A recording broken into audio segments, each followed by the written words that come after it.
So let's create a custom object. On the object manager, we'll go to create and click custom object, and then we'll give it a label.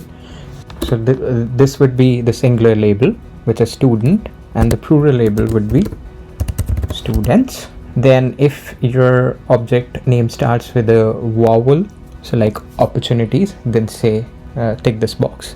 This basically helps Salesforce to give an error in the correct grammar. So if you say starts with a vowel, so it would say an opportunity rather than a opportunity.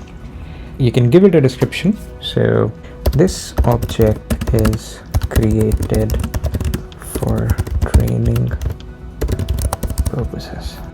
Then by default, you would have one particular field which would be called record name by default.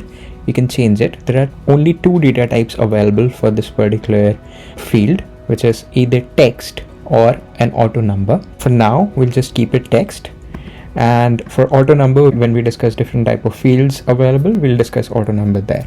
Optional features, it allows reports.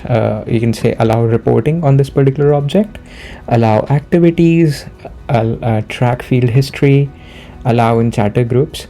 So these are certain options which you can allow for a particular object, or you can just leave it blank. These can be done at a later stage as well.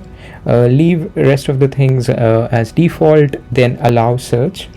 If you allow search, then the users would be able to search it in the global search section, otherwise they won't be able to do it. We are leaving these two sections blank because we'll see how to create a tab separately. And click save. Once you do that, your new custom object is created, and now you can add more fields to it.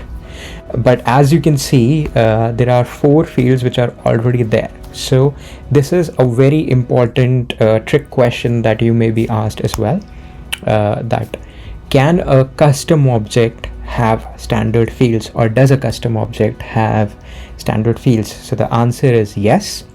There are 4 standard fields which are added to a custom object by default, and these 4 fields are created by, last modified by, owner ID, and the name, which we could change to auto number as well. So these are the 4 standard fields which are available on a custom object. A thing to remember. Then obviously a page layout is created. Again, this page layout is a standard page layout, and then you can build upon it and make more page layouts to it. So that's your custom object. Please share your questions, thoughts, and feedback in the comments section, and I'll get back to you.